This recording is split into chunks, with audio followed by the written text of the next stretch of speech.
Argiaren podcastak.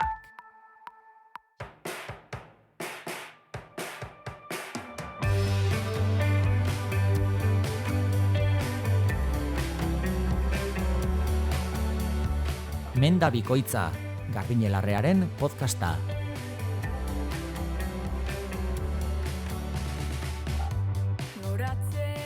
Ongi etorri Menda bikoitza podcastera, okerrez banaiz 34. saioan gara. 3. denboraldiko 7. Wow. Baditun batzuk, bai. Bueno, eta gaurkoan ere gai guretzat behintzat interesgarriak ekarri ditugu, espero zuentzat ere hala izango direla. Lehendabizikoa, barrez aritu gaitun hemen, biok, askotan jendea nola hurbiltzen den sendabelarretara, ez? Eta, ekarri dinago artikulu bat, Rosario Cáceres Fernández Bolañosek idatzia, bera farmazilaria, maidazu gauza naturalen bat, maidazu sendabelarren bat, medikazio asko daukateta. Hori zer duen, konpentsazioa? Txakinat, nahia igual, ez, konpensazio nahia. Botika asko hartza dut orduan emaiazu sendabelarren bat. Eta horrek ze arazo ekartzen dituen, izango dinagu lehendabiziko gaia. Ondoren, garai honetarako oso aproposa den infusio baten inguruan arituko gaitun, eta sakondu egingo dinagu. Elena Del Peskok proposatutako infusio badun, gorputz eunak zaintzeko eta inflamazioa zaintzeko infusio bat hain zuzen ere, eta, nola berau egiteko lau sendabelar behar ditugun, sendabelarra bakarra aukeratu ordez gaurkoa, lau hauek aukeratu dizkinat, eta hauen inguruan arituko gaitun dizketan.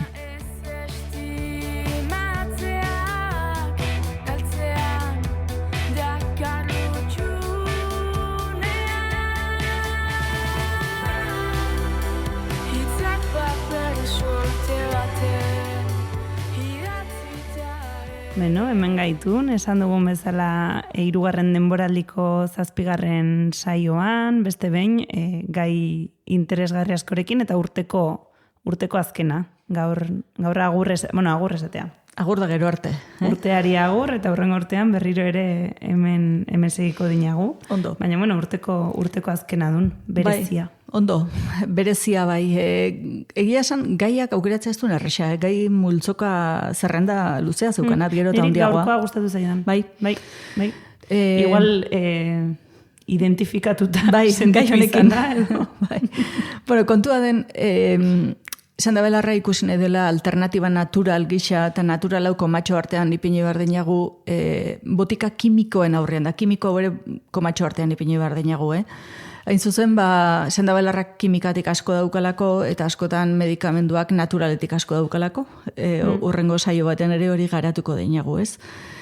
Askok horrela ikusten dinate, gaur egunean farmakopean dauden botiken portzentaia handi bat, hauen aitonamonak sendabelarrak ditun. Sendabelarretatik isolatutako konposatuekin sortutakoak ditun botikak. Zegu badinago joera hori, ez? Onak eta txarrak bere izinai horretan, naturala ona, botikak txarra. Bai. Estremoan edo, hartu beharrekoa. Dudik gabe, segurtasun faltsua ikusten dinaniko, rauda farmazikoa txarra da eta belartendakoa ona da, orduan farmaziko txarra hartu beharra daukat derrigorrean, ez? Eta belartendakonek lagunduko dit, ez? Bestearen txarrak entzen. Bai, askotan bai. Bai, eta oso arrunta duen, pentsatzea hori lasaitasun handiakin, horrek ez digula kalterik egingo, ez? Orduan, nik hemen ikusten dinat, interakzioen ez ezagutza handi bat, nik usten dinat dela kultura zientifiko falta. Hain zuzen, botikek ze implikazio dituzten ongi ez ezagutzea, baina aldi berean sendabelarrak idealizaziotik eta liluratik ikustea, eta beste zerrez ikustea sendabelarretan, ez? Hau, lehendabiziko liburu argitaratuakoan ere gertatu zitzaidanan. Jende bat izan unan nerekin aserretu egintzena nola esaten duzu sendabelarrak kalte indezakela. Aserretu? Bai, aserretu, libura hori puskatu behintzat, ez? Da esan, hau tamainan hartu behar da, hau honekin ezin da hartu, eta, batean sendabelarra idealizaziotik ikusten duen jende horri, sendabelarra aldaretik jeitxe beharra, ez? Edo konturatzea berak ezin duela hartu. Eta hor, ezin ulertu bat. Naturala baldin bada, naturatiba dator, beti izango da ona. Eta hori uste faltsu badun, kontu zibili behar dun. Orduan, hemen Rosario Cáceresek ongi zehazten dizkin, lau egoera, ez gertatzen zaizkigula. Eta nik sendabelarra diodanean, esaten dinat infusioa, tintura, estraktua, pilulak, hau da, sendabelarraren formula anitzu hoi denak, Dena. Claro, eta gaur egun zer gertatzen den, jende askok Instagramen ikusi din, azkeneko modan dagoen, ashwagandha adibidez, edo jakintzen rodiola, eta horren pilulak hartze izkin, beste 5-6 osagairekin, hau da, nahasian etortzen ditun. Eta askotan hartzen duen, sintoma batentzat baino, egoera batentzat, pilula bat, denetik gutxiegi daukana funtzionatzeko, hori ere esan behar duen, baina hor bi irusen da belar daudena. Zer hartzen dugun jakin gabe, ez? Bai, dudi gabe, jakin gabe. Eta, bueno, zer gertatzen duen, zenbait medikazio dagoenean, medikazio horren esaten duen ibilbidea iten duela eragotzi, zaildu. Orduan, hemen askotan botika horrek gero eta efektu gutxiago egiten din, ez duen hasieran ikusten hori, konturatzea izenerako berandu egidun, beste askotan botika horren albondorioak hau da bere toksikotasuna pilatzen duen, eta botika horren kaltea ari duen azpimarratzen, hau da, hemen esaten duen, bigarren mailako efektua nabaritzen dela, baina ez lehenengo mailakoa. Hau, nahiko larria dun.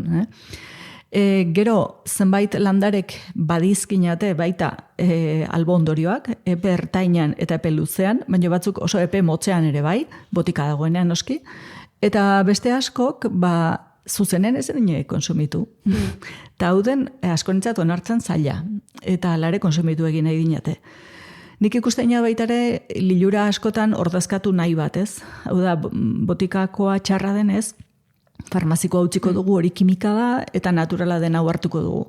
Baina hori ezin duen sostengatu askotan, ez duen posible, planteamendu hori ez duen realista, eta epe ertainera, epe luzera ikusten dituen albo ondorio asko.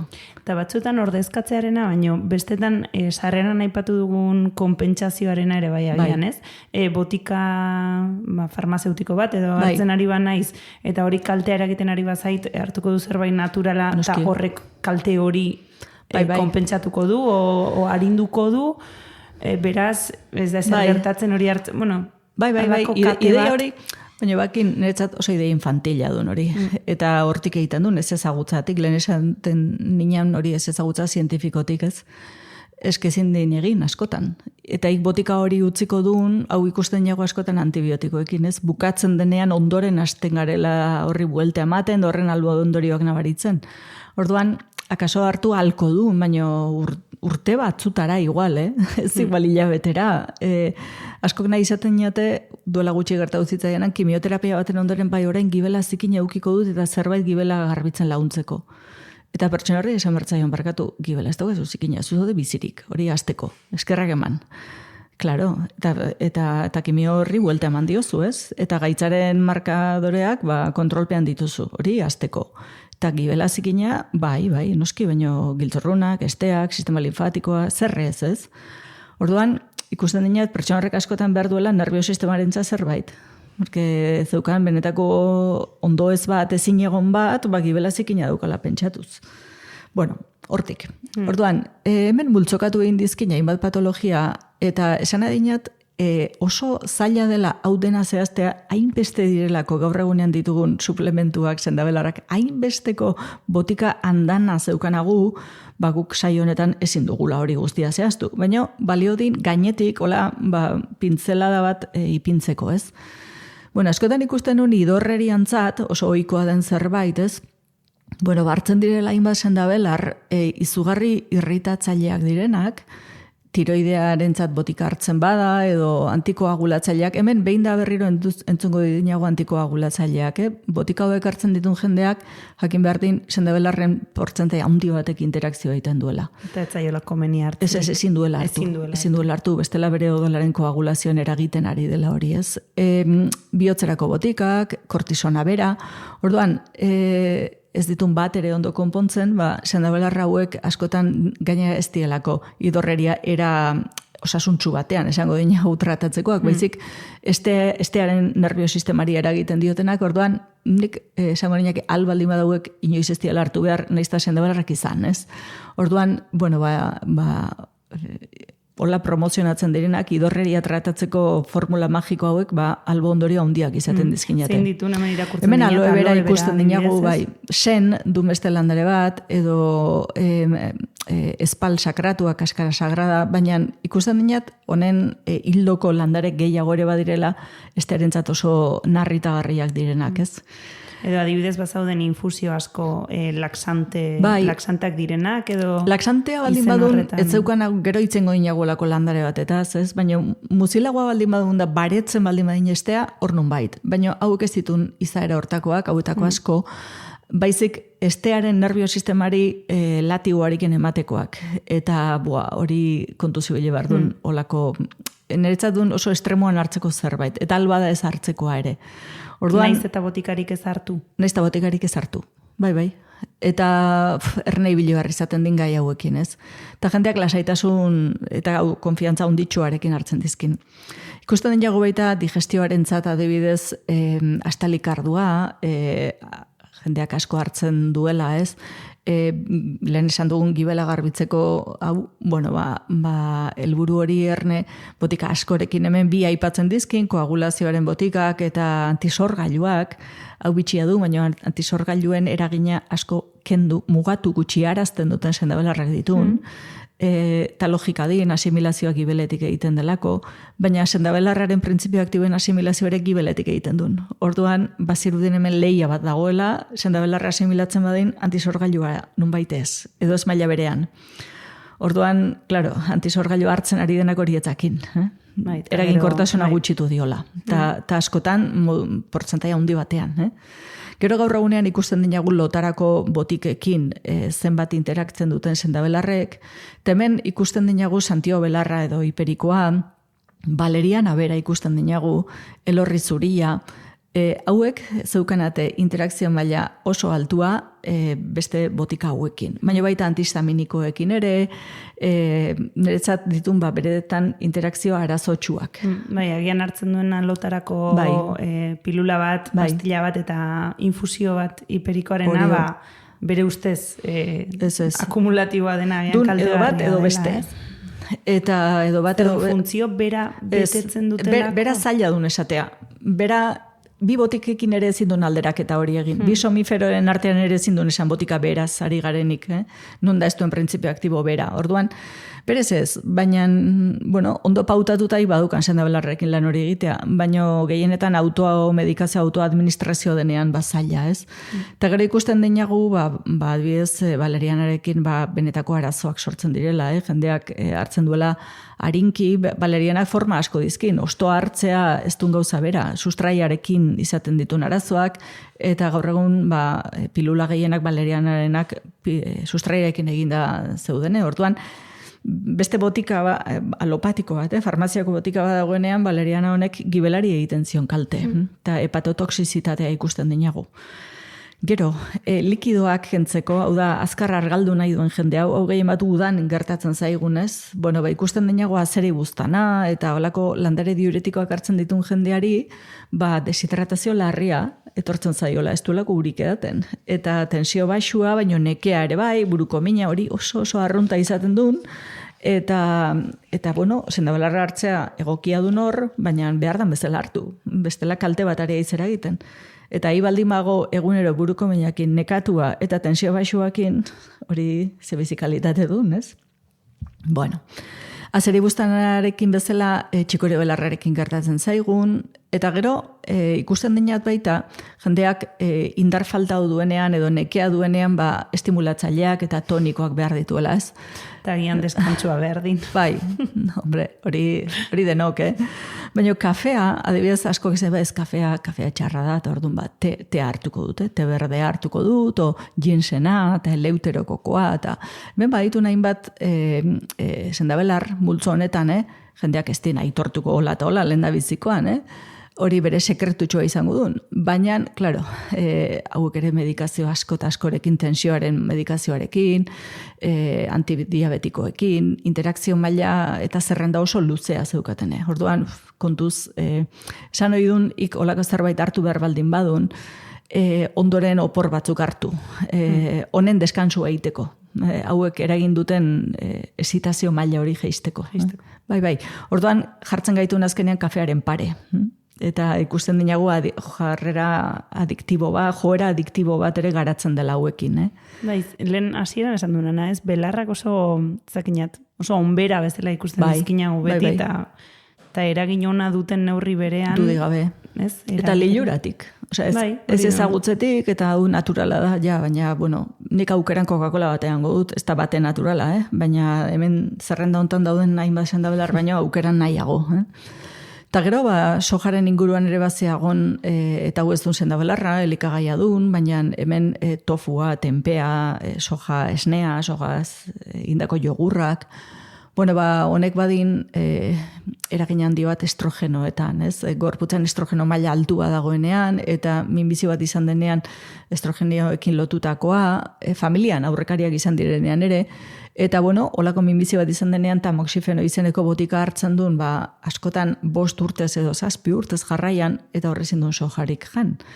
Hau eskorentzat, ez duen, nola animali jatorriko elikagaiak diren txarrak, ez? Eta soja ona da, berriro, naturala da, eta vegetala da, ikusten dinagu arazotxua dela hau, Eta, beiraion azkena amaitzeko, txixeko infekzioetako ere, arandanoak, arando gorriak, eta modan ipin izan ditu, baina hauek antikoagulatzaileekin eta arazoak ematen dizkinate. Orduan, esan adinagu hemen impactua denak duela, egiten denak eta egiten ez denak, hartzen denak, hartzen ez denak, baina aldez aurretik dakien bati galdetu bartzaiola, ez? Eta nahiko niken dakien hori farmazilaria izatea. Eta niri gustatu zaidan dakienari galdetzea ongizagon, baina dakien horri guk ere informazio guztia ematearena. Ni hori identifikatuta sentitu naun, medikoari edo zeini, eta beste zerbait hartzen duzu, eta normalean etzai dela okurritzen, sendabelarren bat edo zerbait hartzen badut hori aipatu ere egitea. Bai, ala dun. Egunero ezagizerren infusio hartzen dut, edo pasmobelarrarekin ezagizer... Bai, akaso konfiantza falta duen, hor beste arazo batzuk aipatuko nezkinak edo bere aldetik nolako jarrera... Hortik esan behar nian, igual errezelo hori beti jaso izan dugulako, zuk medikuari ez esan, ez da ados egongo. Bai, hori da. Eta, ikestu egoera violento bat, o tenso bizi nahi, eta ez dio nahi tortuko autobabes neurri bat, ez? Baina uste dinat, garrantzitsua dela gaur egunean, ia zinbestekoa eta etorkizunen ere izango duen, bi esparrutako generoa beharko dinagu. Orduan, komeni zaigun ezagutzea ondo elkarrekin nola egiten duten lan.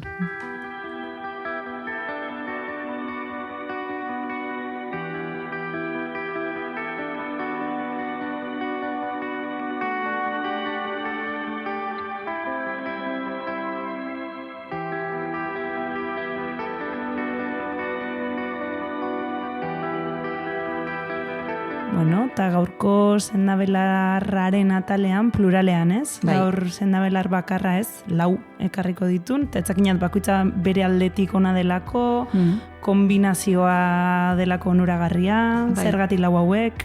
Bakoitza bere aldetik ona dun, ona esan eginat bere esparrua din, ez, lan egiteko ere moa. Ez dinagu, ez gaitu naziko onak eta txarrak, ez, aurreko esplikazio dana eman da gero oraini onak ditun galdetzen. Onak bai, baina hauek ere ikusiko dinagu zeinek, nork, ze epetan, ez, orduan merezidin bakoitzari buruz hitz egitea, baina zein duen 4 artean dagoen sustantzia, ez? Gero gomendioa ematen dugunean gehiago geratuko dinagu nola prestatu, hemen ari gaitun Elena del Peskok proposaturiko infusio baten inguruan, infusio toniko bat duen, gorputz eunak zaintzeko eta inflamazioa zaintzeko, inflamazio kontrolpean edukitzeko orduan.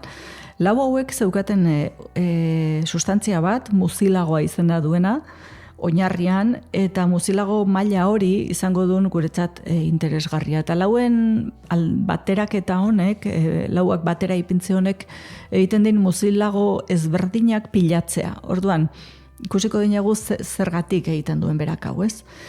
Lehenengoa plantaina duen. Plantainak hemen Euskal Herrian 2 eratakoak zeuzkanagu erabiltzen ditugunak, naizta forma botaniko gehiago ere badauden. Plantaina harra eta emea zeuzkanagu, plantago lanceola eta plantago bata. Hemen hauek lehortuta, ostoak erabiliko dizkinagu, hau dun muzilagoetan izugarria aberatsa, eta pentsatu behar dinagu muzilagoa dela sustantzia likatsu bat. Guk infusioa egiten dugunean, eta hemen ikusiko dinagu nola prestatzen duen berak, bere helburua baiten aldan muzilago gehien erauztea landare hauei.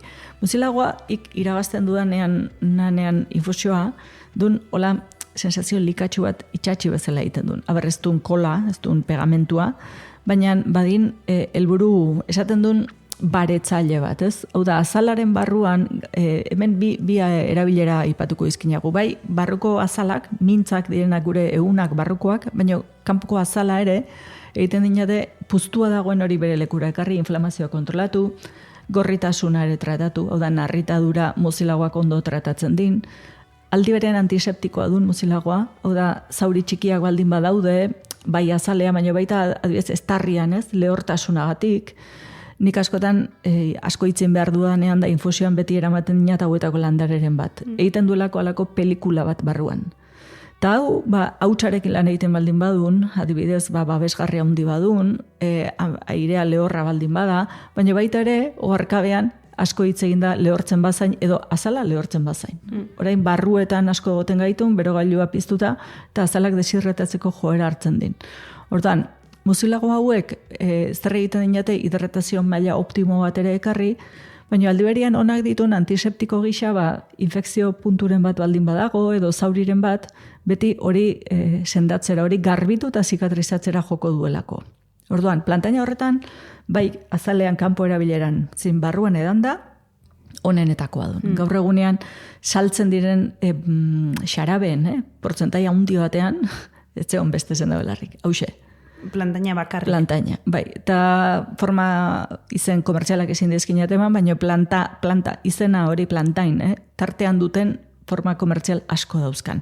Esan berraz egon, Euskal Herrian hau daukagula ugari, leku askotan, ez daukagula partera jun berrik biltzera, urte osoan, zeukanagu, hori bai azitan dagoenean ez geninake bildu behar.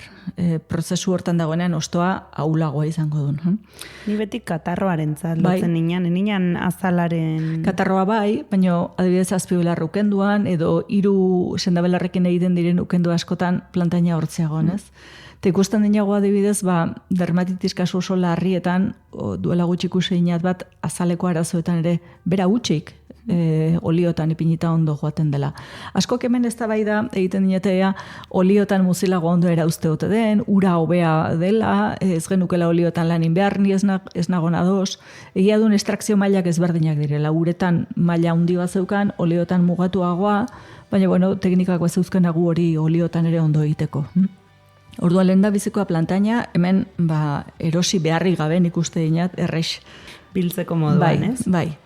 Bigarrena duen malba zuria, eta malba zuria, emakume hau Elena del Pesco estatu batuarra duen, Vermontekoa, eta han arruntagoa duen, malba mota hau.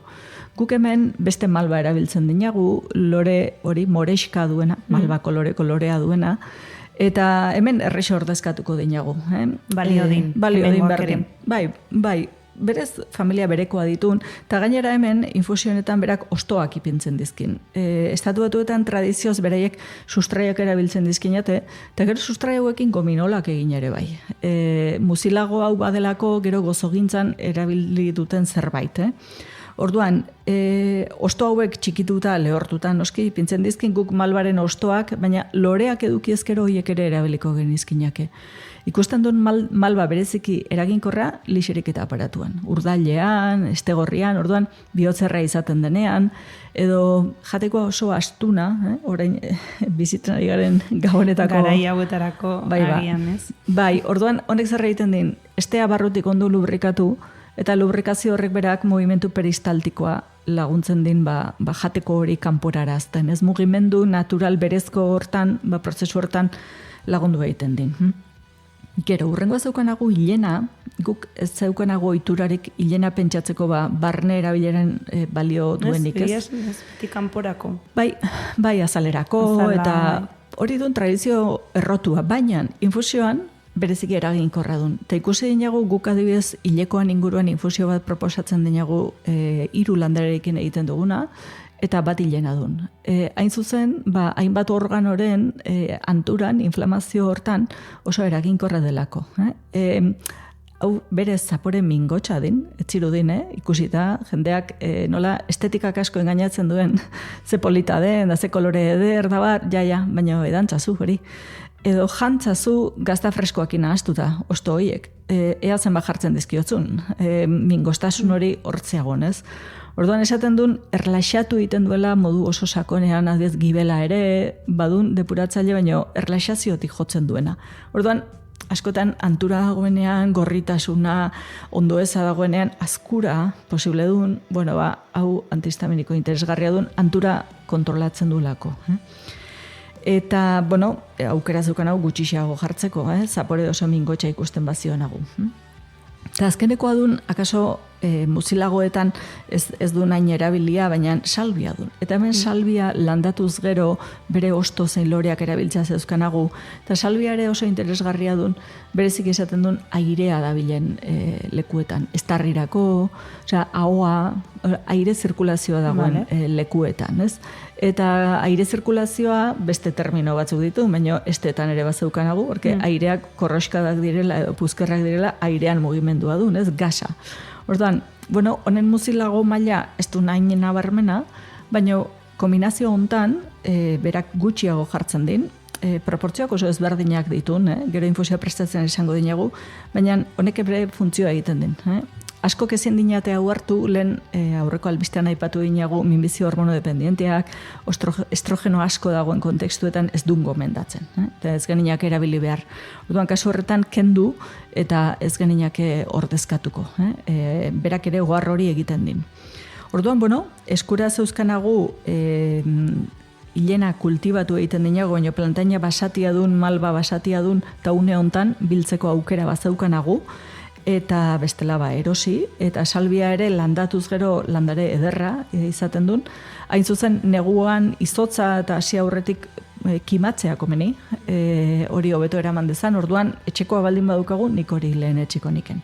Eta, uste inat, nahiko azaldu ditugula lau hauek. Eta gero sartuko baitun gomendio. Hori da.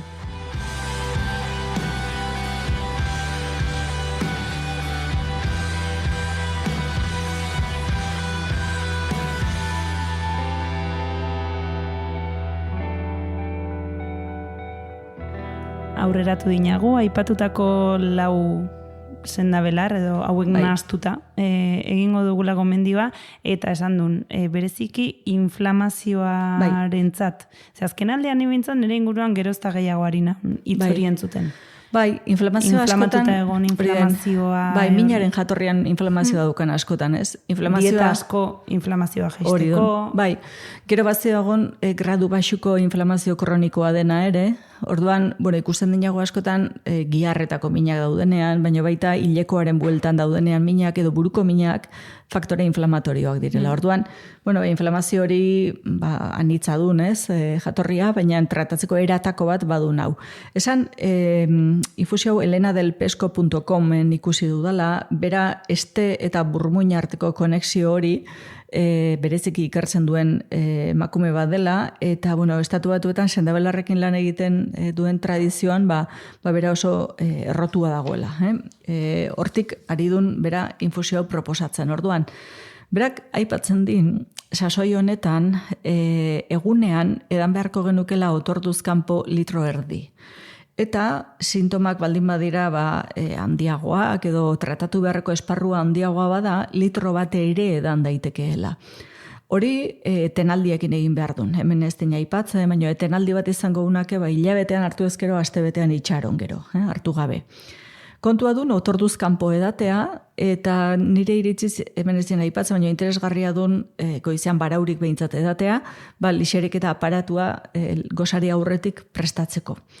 Berak egiten din, 3 gramo, hau idatzita ipiniko dinago gero, plantaina 3 gramo, malba 2 gramo, hilena 5 gramo, eta salbia gramo bat ipintzen dizkin 500 mililitro uretan. Aukera ziagon, bikoitza, litroa egiteko, baina hor kopurua igo egin behar duen. Bakoitzarena bikoiztu egin behar duen. Orduan, berak esaten din, urdaila gutxik dagoela, goizean edateko eta otorduz kanpo, nik bihotzerrea dagoenean adibidez dudei gabe otordu aurretik edango niake, baina baita ere ikusi ezkeo puztuta gaudela, antura daukagula, nekea dagoela, edo ez garela libratzen, hor otorduz kanpo sobratzen den hori edaten joatea interesgarria duen. Berak aipatzen din, infusio hau azalerako erabiltzea dagoela, neguan hotzarekin edo aire, berogailuen aire bero honekin azala lehortzen bada, konpresak edo bustitzea, gasak bustitzea, pel dagoela eta azal gainean ipintzea. Azalean ipini, zuzenean. 5 minutu edo baretzeko. Eta gero erabili krema. Guk ez zegoen olako kontzepturik, baina berak hemen guretzat igual enplastoa izango zen hortara hurbiltzen duen, ez? Eta gero, niretzat litroa edatea adibidez, katarroa dagoenean, hor bai mintzek, ez, asko sofretzen dutela, antura oso handia dela, horra adibidez bai interesgarria duen. Berak esaten din, urak irakin ondoren ipini landareak, baina 15 minutuan duzten din tapatuta. Ta kontua du guk infusioa normalean 5 minutuan egiten dugula, 15 egitean helburua uztarketa hontan duen muzilago gehiago erauztea, aldan gehien. Orduan, berak askotan esaten din, hori, peluzeko mazerazio hauetan edo beratze hauetan dagoela muzilago gehiago. Nik proba egin dinat eta baziagon aldea. Bi prestatu nizkinen bat 5 minutukoa beste 15koa eta zaporean ere antzematen duen. Fuerteagoa, ez? Fuerteagoa, edateakoan intensoago loditasun punto bat. Hau ziurniagon gure entzulen batik kokotxak ez bazaizkio gustatzen gogoratuko diola. Hola, sentsazio likatsu bat. Nien haunzalea. Bai, proba egin. Eta gero, hau eguneko edatea gomendatzen du, berak esaten din 24 orduan edukia daitekela, karo, zentzua din, landare asko ditu, beratu egin din, honek txartzera joko zinake azkar, ez? Orduan, aukera bat duen, neguan ez gabonaetan bakarrik, neguan edo estresagatik, askotan baldin baditugu alako digestio zailak, edo jandako hori eternidade bat gelditzen bat zaigu barruan, ez gora eta ez bera, banik hartuko niñake olako infusio bat. Askotan aldi berean badauzkagulako arnasbietako prozesuak ere. Ez duen gomendio txarra, garai ontarako, eta hemen honekin bukatuko dinago urtea, esan bezala hemendik, urrengo urtean, berriro, hola utziko dinago, urrengo urtean berriro itzuliko gara. Norbaiten nabaritu badu pixkat soinua ezberdina zela oi hartzun desente entzuten da. Iezago lasai gai honekin gaur. Arazo teknikoak izan ditugu eta lekuz aldatu behar izan dugu grabaketa lekua, eta horregatik da oi hartzunan, ikuste urrengoetan itzultzen garen, berriz lehen bezala entzutera, ondo eta gaizki zut esango. Eta betikoa, zerbait idatzi nahi digunak, urrengo urterako proposamen berriak egin nahi dizkigunak, edo beste edo zer esan nahi digunak, asko eskertzen dugulako. Baita ez dugu aipote, baina Durangoko azokan hurbildu zen jendeari ere eskerrik asko, ze aurrez aurrekoa bai bereziki eskertzen dela, eta apresiatzen dela. Hori, mendabikoitza, bildua argia.eus elbidera idatzi, eta gu hementxe segiko dugu. Gai gehiagorekin. Hori da, urren arte. Argiaren podcasta. Podcast hau libre eta doan zabaldezakegu Argiaren komunitatea osatzen duten milaka lagunek proiektua diruz babesten dutelako. Zuk ere kazetaritza independentea babestu nahi baduzu, egin Argiako kide.